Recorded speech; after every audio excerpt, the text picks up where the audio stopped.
Good morning students, welcome in our online classes, standard 6th. This is our social science period. Dear students, as you know, we are discussing our chapter number 14, early history of Deccan and South India. In this chapter, yesterday we discussed about kingdom of Satavahana. Satavahana जो साम्राज्य है उसके बारे में हमने कल discuss किया था. आज हम डिस्कस करेंगे साउथ इंडिया, दक्षिण भारत के बारे में और उसके अंतर्गत आने वाले किंगडम्स के बारे में. So let us start. The territory on the south of rivers Krishna and Tungabhadra extending up to Kanyakumari is known as South India और कार्नाटिक रीजन. देखिए, जो कृष्णा रिवर है हमारी और तुंगभद्रा नदी है उसके साउथ से लेकर के, ठीक है, और कन्याकुमारी तक का जो क्षेत्र है वो साउथ इंडिया या कार्नाटिक रीजन मीन कर्नाटक का क्षेत्र है जो कहलाता है. देखिए, this is the Krishna river, यहाँ से लेकर के और जो ये हिस्सा सारा कन्याकुमारी तक का यहाँ तक का हिस्सा है ये सारा साउथ इंडिया या फिर कार्नाटिक रीजन कर्नाटक का क्षेत्र कहलाता है.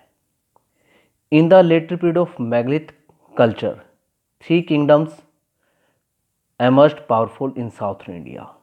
मैगलिथिक कल्चर के बाद वहाँ पर थे जो साउथर्न इंडिया के अंदर तीन साम्राज्य थे जो पावरफुल साम्राज्य अस्तित्व में आए. देवर कौन कौन से थे? चोलास, पांडेस एंड चेरास. चोल, पांडे और चेर, ये उनके वंश हैं, उनके नाम हैं उन साम्राज्यों के. Sangam literature is the main source of information about this period. जो उसमें संगम लिटरेचर है, संगम साहित्य है जो, उसके अंदर इस समय के पीरियड की पूरी जानकारी हमें मिलती है. Though we also find its references in Ashoka's inscriptions, Mahabharata, Jataka stories and the travel accounts of foreign travellers. यहाँ तक के जो इनके बारे में हमें रेफरेंसेस मिलते हैं वो हम जो अशोक के इंस्क्रिप्शंस हैं उनमें ही पता लगता है हमें, महाभारत जो जातक स्टोरीज जो होती हैं उसके अंदर भी, या फिर जो फॉरेन ट्रैवलर्स हैं जिन्होंने ट्रैवलिंग की है उनके द्वारा लिखी हुई किताबों में हमें इनके बारे में पता चलता है. ये देखिए, संगम क्या होता है मैं आपको बता दूं. यहाँ पे अभी एक वर्ड आया था संगम लिटरेचर. क्या है Sangam literature? Tamil poems presented by poets at Sangams assemblies. देखिए, जो तमिल भाषा में जितनी पोएम्स लिखी गई हैं, पोइट्स की तरह पोएम्स लिखी गई हैं, वो संगम असेंबलीज के अंदर describe the events and conditions of that time. उस समय की इवेंट्स और कंडीशंस को, जो उस समय की इवेंट्स की घटनाएं थी और कंडीशन दशाएं थी, उनको प्रेजेंट करते हुए जो तमिल पोएम लिखी गई हैं उन्हें ही संगम साहित्य कहा जाता है. They were compiled into Sangam literature. इनको संगम लिटरेचर में कंपाइल किया गया है. 3 Sangam were held at Madurai over a period of 3 to 4 centuries. ये 3 संगम असेंबलीज हुई हैं जो कि हमारे मदुरई में 3 सेंचुरीज या 4 सेंचुरीज के 3rd सेंचुरी से 3 to 4 सेंचुरीज, कम से कम 3 या 4 सेंचुरीज के अंदर मदुरई में तमिल भाषा में लिखी गई हैं. अब देखिए हम चोला के बारे में. There are 3 kingdoms, there were 3 kingdoms, Cholas, Pandyas and Cheras. तो हम चोला के बारे में पढ़ेंगे. चोल क्या थे? द चोला किंगडम और Chola mandal ruled over south India between Penner and Vellar rivers. जो पेन्नर और वेलर रिवर है, नदियाँ, उनके बीच में जो क्षेत्र था वो चोल साम्राज्य चोलामंडल के द्वारा शासित किया गया था. The extent of their rule was always changing. जो उनका शासन था, जो उनका शासक था, उनका क्षेत्र था, वो हमेशा चेंज होता रहता था. क्यों? ड्यू टू द डिफीट्स और victories in the wars with the neighbouring regions. क्योंकि जो पड़ोसी राज्य थे, पड़ोसी क्षेत्र से उनके साथ लड़ाई झगड़े होते थे, उनके साथ युद्ध होते थे. उन युद्धों में कभी वो हार जाते, कभी जीत जाते. इस कारण उनका जो क्षेत्र था वो चेंज होता रहता था. The Chola set up their capital at कावेरीपट्टम.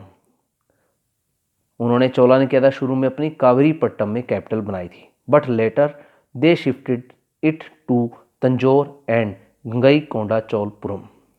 ठीक है जी. लेकिन बाद में उन्होंने इसे तंजौर और गंगई कोंडा चोलपुरम के अंदर शिफ्ट कर लिया. According to the Sangam literature, Sangam साहित्य से हमें जो सूचना मिलती है उसके अनुसार king Karikala defeated the Cheras. जो इनका महान राजा शासक हुआ एक किंग करिकला, उसने चेरास, पांडे एंड इवन श्रीलंका, और श्रीलंका को भी हरा दिया था। यानी कि उसने चेरा को तो हराया, जो चेरा साम्राज्य था उसको तो हराया, पांड्य साम्राज्य को हराया, साथ साथ में उसने श्रीलंका को भी जीत लिया था। Karikala followed the Vedic religion, ये वैदिक धर्म को मानता था। He develop trade and industry, उसने व्यापार और इंडस्ट्री को बढ़ावा दिया। He built a strong army and navy, उसने बहुत ही मजबूत आर्मी बनाई और नेवी जो जल सेना है उसकी भी स्थापना की बनाई। He gave royal patronage to Tamil literature, उसने तमिल लिटरेचर को, जो तमिल साहित्य है उसको पूरा राजसी संरक्षण दिया, यानी कि उसको अपने राज्य में पूरा मान सम्मान दिया। Subsequently, the Cheras, Pandyas, and later Pallavas conquered the territories of Cholas from the weak successors of Karikala. Karikala के बाद जो किंग करिकला था, उसके बाद जो वीक सक्सेसर हुए, उत्तराधिकारी बड़े ही कमज़ोर थे, उनको चेरास, पांडे और जो पल्लव वंश के लोग आए, इन्होंने इनके ऊपर ही आक्रमण किया और जो हमारा ये चोल राज्य था इसको इन लोगों ने जीत लिया, क्योंकि इसके जो करिकला के जो आगे सक्सेसर थे उसके जो उत्तराधिकारी थे वो बड़े ही निकम्मे थे। अब देखिए students, king Karikala brought 12,000 prisoners of war, POW जिसे बोलते हैं, prisoners of war from Sri Lanka. Sri Lanka पर जब उसने आक्रमण किया तो वहाँ पर 12,000 बंदियों को, वो युद्ध बंदियों को लेकर के आया था। And force them to build a dam on river Kaveri, और उनसे उसने रिवर कावेरी पर एक डैम बनवाने के लिए उनको मजबूर किया, यानी कि उनसे एक डैम बनवाया। Now this is the southern part of India, ये हमारे भारत का साउथर्न पार्ट है। यहाँ पे अब देखिए चोलाज हैं, ये गंग्स ऑफ तलकट, पांडेज और मदुरई, ठीक है, चेराज ऑफ मध्यपुरम, और ये राष्ट्रकूट एम्पायर, ठीक है जी। ये सारे हमारे जो ये चोलाज है इनका शासन देखिए, यहाँ तक ये पिंक कलर वाला, जिसमें चेन्नई और कुछ आंध्र प्रदेश का एरिया भी आ जाता है। तो स्टूडेंट्स, आपने सिर्फ यहाँ तक, इस करिकुला तक, इस चैप्टर तक, आपने इस पॉइंट तक इस चैप्टर को रीड आउट करना है।